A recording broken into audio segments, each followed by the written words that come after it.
My name is Birunji Helena Mugisha.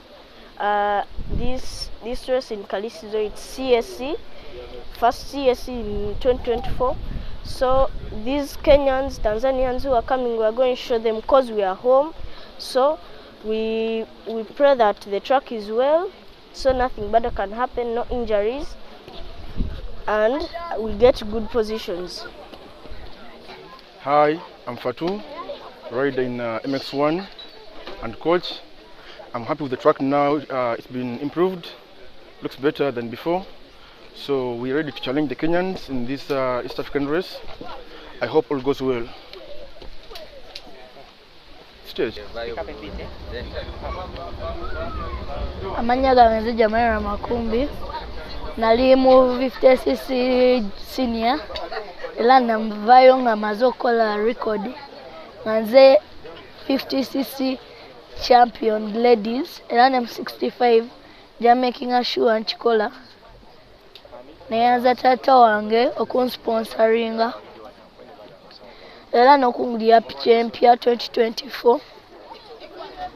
Nebaza coach wange okuva e Kampala yonna okujja okuntraining e Masaka.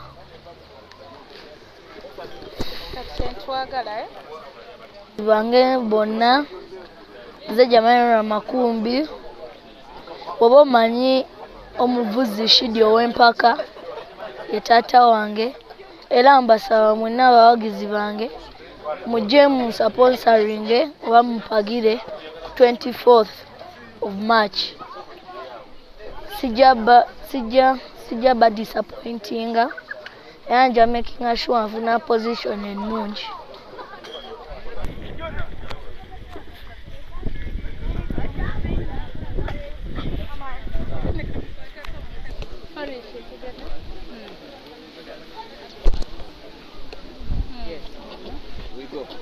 Amanya gange nze Jonathan Katende vuga 65 nga olwalero mbadde ndi wano nga traininga era nga tracker simbi kwa waliwo ne parties muje bakyusizza era nga nze ndi ready abana Kenya besungi.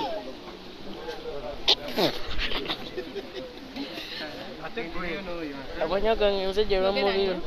Amanya gange nze Jerwa Mubiro. Amanya gange nze Jerwa Mubiro ndi mu 85cc era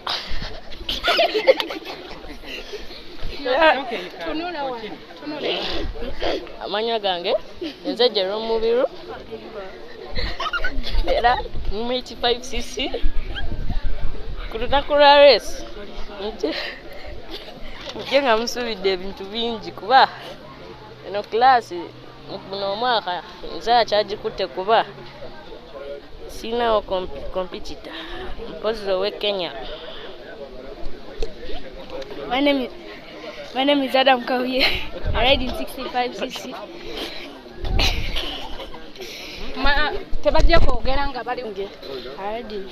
My name is Fuban Monge. I ride in 65cc. So the track today was very good. It wasn't bad. They changed some things in the track, and we expect the Kenyans we shall beat you. My name is Adam Kawiye. I ride in 65cc. We've been training in some sections of the track, and I see that it's okay. The Kenyans, I'm sure I won't beat you. And I'm Shafi. I'm 65cc. Oh no! I wish to win this. The Kenyans, and I show them what I can do. Plus, I try my best to win them. Mana gangenza John Patrick. Mana gangenza John Patrick. Vuga 50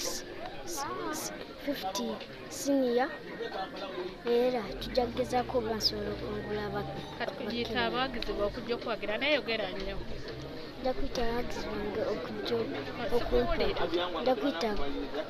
abawagizi bange okujja okumpagira.